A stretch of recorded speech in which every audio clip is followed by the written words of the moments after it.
Hello दोस्तों, मेरा नाम है विजय और आप सुन रहे हैं स्टोरी 3065। तो चलिए दोस्तों, आज की कहानी ज़्यादा टाइम वेस्ट ना करते हुए इस कहानी पे ही चलते हैं। दोस्तों, आपसे रिक्वेस्ट है कि अगर आपको कहानी पसंद आती है कृपया लाइक और सब्सक्राइब ज़रूर करें। ये सच्ची घटना मेरे दोस्त के दादाजी के साथ घटी थी। बनारस के गंगा के घाट के पास की ये घटना है जो बहुत साल पुरानी है। तब मेरे दोस्त के पापा बहुत छोटे हुआ करते थे। मेरा दोस्त कट्टर ब्राह्मण परिवार से है और उनके ख़ानदानी पेशे भी पंडिताई हुआ करते थे।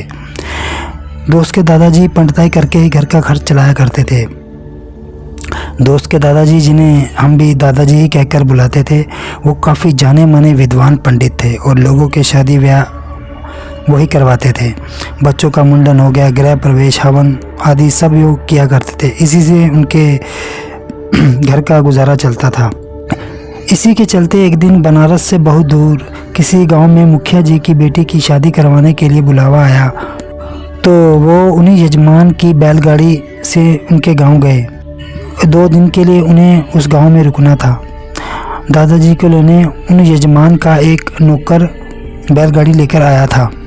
दादाजी सुबह तड़के ही उस बैलगाड़ी में बैठ गए और पूरा दिन का लंबा सफ़र तय करके रात 8 बजे के करीब उस गांव में पहुंचे थे। वहां गांव में यजमान के ढेर सारे रिश्तेदार पहले ही आ चुके थे। भोजन पानी का बढ़िया इंतजाम था। बड़े बड़े पंडाल पूरे गांव में लगे थे।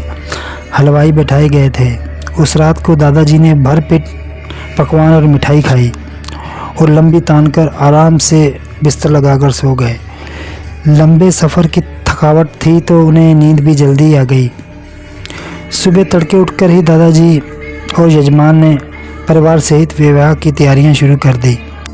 दादाजी ने विवाह के हवन के लिए जो सामग्री लगनी थी वो सब यजमान को लिस्ट में बता दिए और खुद स्नान और ध्यान कर भगवान जी की चौकी और हवन कुंड बनाने में लग गए। फिर चाय नाश्ते का दौर चला और दोपहर भोजन के बाद दूल्हा भी उस गांव में बारात लेकर पहुंच गया। हिंदू धर्म के अनुसार वैदिक पद्धति से विवाह होना था और वैदिक पद्धति से ही विवाह देर रात से शुरू किए जाते हैं। रात्रि भोज और चाय नाश्ते करीब रात 1:30 बज चुके थे। विवाह की विधि को शुरू किया गया। विवाह देर रात को शुरू होकर सुबह 4 बजे तक संपन्न हो गया। उसके बाद दुल्हन की विदाई का कार्यक्रम हुआ तो बहुत अच्छे से विवाह संपन्न हुआ और सुबह 4:30 बजे दुल्हन की विदाई करके दादाजी ने यजमान से कहे कि अब उन्हें वापस अपने बनारस वाले घर जाना चाहिए। लेकिन उन्हीं यजमान के एक मित्र ने उनसे आग्रह किया कि पंडित जी, आप अभी हमारे गांव में आए ही हैं तो लगते हाथों हमारे नए मकान का मुहूर्त भी कर दीजिए, आपकी बड़ी कृपा होगी। दादाजी ने भी सोचा अब बार बार इतनी दूर कहाँ आना जाना लगा रहेगा, चलो लगते हाथ ये भी काम कर लेते हैं। एक पंथ 2 काज हो जाएंगे और आमदनी भी दुगनी हो जाएगी। यही सोचकर दादाजी ने एक दिन और ठहरना तय किया और उनसे कह दिया कि दोपहर तक पूजा संपन्न होने के बाद वे बनारस वापसी के लिए बैलगाड़ी का इंतजाम भी करवा दें।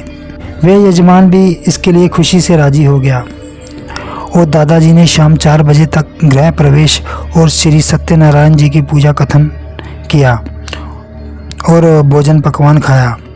तब तक उनकी दक्षिणा के रूप में अनाज के बोरे, फल, मिठाई वगैरह और भी कई सामान यजमान ने बैलगाड़ी में चढ़ा दिया। दोस्तों, आपको बता दूं कि जो पुराने समय में होता था कि पैसों का लेन देन कम होता था, ज़्यादा इसी तरह की दक्षिणा के रूप में दी जाती थी, जैसे अनाज वगैरह हो गया, फल, मिठाई ये देते थे। तो चलिए कहानी आगे शुरू करते हैं। दादाजी सबको आशीर्वाद देकर बैलगाड़ी में बैठे और बड़ी खुशी से अपने घर की वापसी के लिए रवाना हुए और गाड़ीवान गांव, खेत, जंगल से होते हुए दादाजी को आराम से बनारस की ओर ले जा रहा था। वे लोग उस गांव से शाम 5 बजे निकल आए थे। दादाजी का अंदाज़ा था कि शाम ढलते ढलते वो लोग गांव से निकलकर पक्की सड़क तक पहुंच जाएंगे, क्योंकि उनके बाद का सफ़र सीधा सीधा रास्ता ही था बनारस तक का। लेकिन अचानक तेज़ बरसात होने की वजह से गांव की कच्ची सड़क पर जगह जगह गड्ढे भर गए और बैलगाड़ी को भी रोकना पड़ गया। बरसात से भीगने के बचने के लिए इसी चक्कर में रात के 11 बज गए उन्हें मुख्य सड़क तक पहुंचते। मुख्य सड़क पर आने के बाद गाड़ीवान और दादाजी को भूख लगाई तो उन्होंने यजमान के घर से डिब्बे में पैक किए हुए स्वादिष्ट खाने खाए और सुराही में रखा ठंडा पानी पिए और तब तक बैलों को भी आसपास हरी घास चरने के लिए गाड़ी से खोलकर पेड़ के साथ बांध दिए। और फिर करीब रात 11:15 बजे वो लोग वहाँ से आगे बढ़ गए। रात के 12:30 बजे तक वो लोग मुख्य सड़क पर पहुँच गए थे। उस वक्त मुख्य सड़क भी कच्ची मिट्टी की भरी छोटी सी गली नुमा रास्ते को कहा जाता था। जंगल और खेत पार कर चुके थे, लेकिन उस मुख्य सड़क पर भी कोई लैंप पोस्ट यानी बिजली का खंभा वगैरह कुछ नहीं था। इसलिए गाड़ीवान ने बैलगाड़ी में रखे एक और लालटेन को जलाया और दादाजी को देते हुए बोला, पंडित जी, आगे मेरे पास एक लालटेन तो जल रही है, लेकिन आपको पीछे बैठे डर ना लगे इसलिए आप भी ये लालटेन रख लीजिए। दादाजी बोले, अरे भाई, जब तूने बैलगाड़ी इतनी तेज़ बरसात में खेत में और जंगल के रास्ते निकाली तब मुझे डर नहीं लगा, तो अब क्यों डर लगेगा? अब तो बरसात भी बंद है और मुख्य सड़क पर हम जा रहे हैं। फिर भी अगर तुम चाहते हो तो ठीक है, रखे रहने दो। मेरे पास कम से कम तुम्हें तो आगे पीछे दोनों तरफ का रास्ता साफ नज़र आएगा। वैसे हम लोग कल सुबह 5 बजे तक तो बनारस पहुंच जाएंगे ना? गाड़ीवान बोला, जी पंडित जी, हो सकता है 8 भी बज जाए सुबह के, क्योंकि बरसात की वजह से हम लोग गांव से अब तक केवल 2.5 घंटे का ही सफ़र तय कर पाए हैं। फिर भी अगर और बरसात नहीं हुई तो शायद हम लोग सुबह 6 बजे तक शायद बनारस में ही होंगे। रात के गहरे सन्नाटे और वीरान सड़क पर उनके बैलगाड़ी की चलने की खड़खड़ आवाज़ गूंज रही थी। साथ ही बैलों के गले में बंधे हुए घुंघरू भी छन छन बज रहे थे उनके चलने के साथ साथ। कच्ची सड़क से अब मेन चौराहा आने ही वाला था। अचानक उन्हें सड़क के दूसरी तरफ से बहुत सारी औरतें की बात करने की आवाज़ सुनाई पड़ी। दादाजी और गाड़ीवान चौंक गए। कमाल है, इतनी देर रात इतनी सारी औरतें इस सुनसान सड़क पर कैसे आई और क्यों आ रही है? वे लोग आपस में ये बातें कर ही रहे थे कि अचानक बहुत सी औरतों का झुंड उनकी बैलगाड़ी के सामने आ गया और सभी औरतें बहुत सजी धजी और नई नई साड़ियाँ पहने हुई थी। और पंडित जी ने उन औरतों से पूछा, क्या बात है देवियों, आप लोग इतनी देर रात इस तरह सज धज के कहाँ जा रही हो? इस पर वो सुंदर औरतें कहने लगी, अरे पंडित जी, भगवान का लाख लाख शुक्र है जो आप हमें यहाँ मिल गए। पंडित जी ये सुनकर चौंकते हुए बोले, अरे ऐसा क्यों देवियों, आखिर मुझसे तुम्हारा क्या काम होगा? तो उनमें से एक सुंदर औरत ने मुस्कुरा कर कहा, पंडित जी, हम लोग पास के गांव में रहती हैं। दरअसल हमारी बड़ी बहन की बेटी की आज शादी थी, लेकिन तेज़ बरसात के चलते शादी कराने वाले पंडित जी अभी तक हमारे गांव नहीं पहुंचे हैं। दूसरी औरत बोली, पंडित जी, बैंड बाजा बारात दूल्हा दुल्हन के साथ साथ सारे रिश्तेदार और गांव वाले तैयार बैठे हैं और मुहूर्त का समय निकलता जा रहा है, क्योंकि अभी तक शादी करवाने वाले पंडित जी ही नहीं आए और अब तो उनके आने की भी कोई उम्मीद नहीं बची। फिर सब औरतों ने एक ही स्वर में कहा, पंडित जी, आप मेहरबानी करके हमारे साथ हमारे गांव चलकर बिटिया की शादी करवा दीजिए। बदले में आपको दुगनी तिगनी दक्षिणा देंगे। अगर आज की रात शादी नहीं हो पाई तो बहुत दिनों तक कोई योग नहीं है शादी के लिए। दुगनी तिगनी दक्षिणा के बारे में सुनकर पंडित जी बहुत खुश हो गए और सोचे कि चलो लगते हाथ तो ये शादी भी करवा ही देते हैं। बदले में ढेर सारा धन मिलेगा जो काफ़ी दिनों तक बैठ के मज़े से खाएंगे। दूसरा काम मिलने का कोई झंझट नहीं होगा।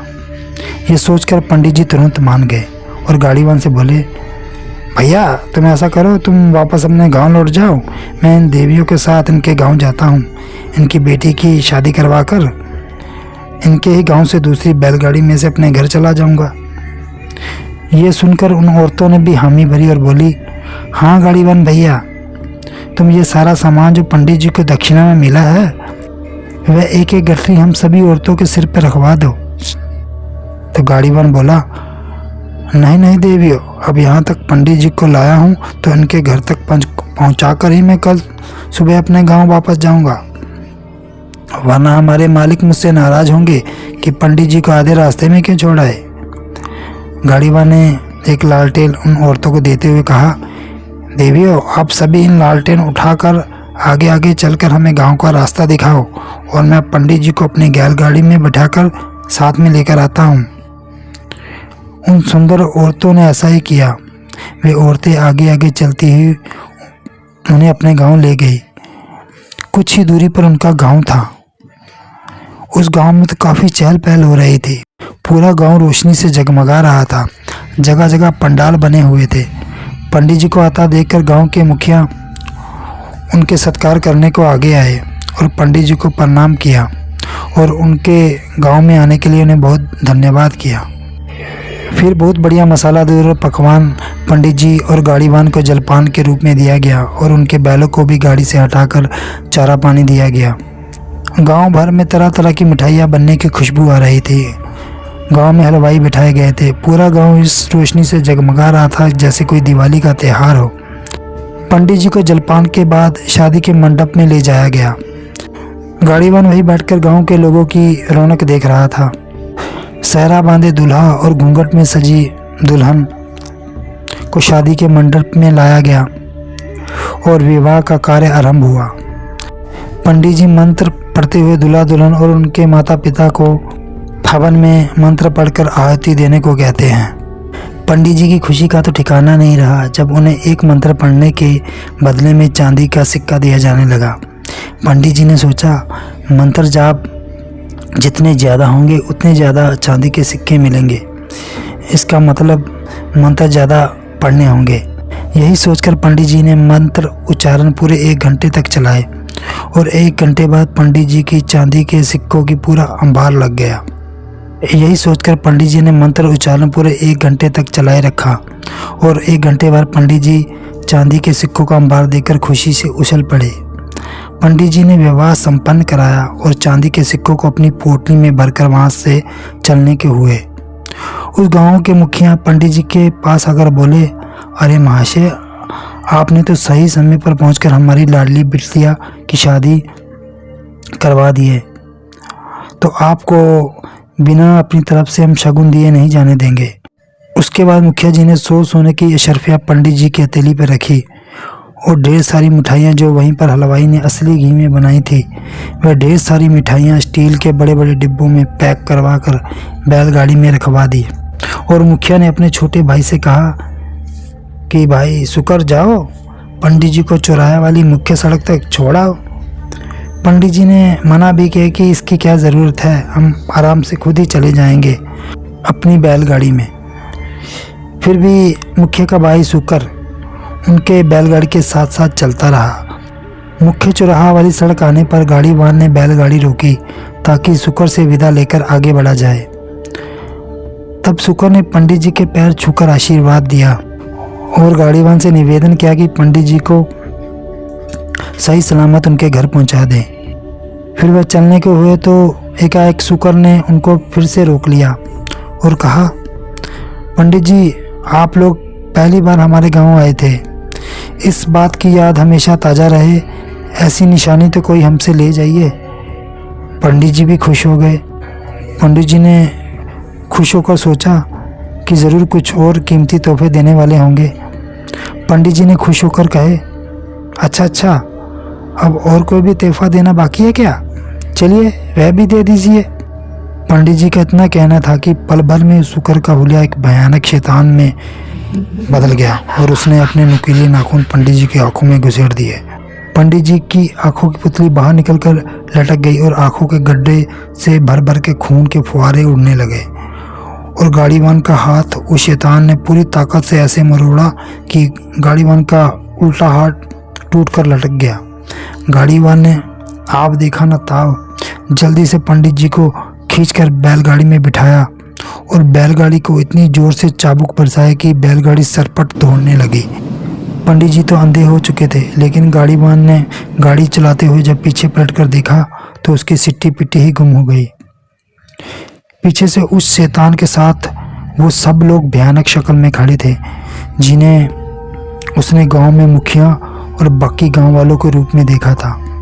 गाड़ीवान को समझते देर नहीं लगी कि वे लोग भूतों के गांव से जिंदा लौटे हैं। शायद उस समय सुबह के 4 बज चुके थे, इसलिए वो शैतान पंडित जी के पीछे नहीं आ पाए। पर उन्होंने जो जख्म दिए थे पंडित जी और बैलगाड़ी वाला कभी नहीं भुला पाएंगे। गाड़ीवान ने अपने एक हाथ से गाड़ी हाँकते हुए आगरा शहर तक पहुंचा और शहर चौक में सबसे मदद लेकर बेहोश पंडित जी को अस्पताल पहुंचाया। गाड़ीवान का टूटा हाथ भी प्लास्टर लगाया गया और पंडित जी की दोनों आंखों की लटकती पुतलियों को वापस उनकी आंखों में लगाया गया और उनका ऑपरेशन किया गया। लेकिन पंडित जी सिर्फ एक ही आंख की रोशनी वापस आई, वो भी बहुत धुंधली थी। पंडित जी के घर वालों को खबर की गई। सब लोग आकर उन्हें अपने वापस घर लेकर चले गए और बैलगाड़ी में रखा हुआ पंडित जी का दक्षिणा का सारा सामान भी घर वालों ने अपनी गाड़ी में डाल लिए। फिर गाड़ीवान को पंडित जी की जान बचाने के लिए कुछ इनाम और धन्यवाद दिए और पंडित जी को वो घर ले आए। घर में जब पंडित जी को दक्षिणा में मिला सामान रखा तो पूरे घर में बहुत गंदी बदबू फैल गई, जैसे बहुत सारे चूहे एक साथ मरे हो। ऐसी गंदी बदबू से सारा घर महकने लगा।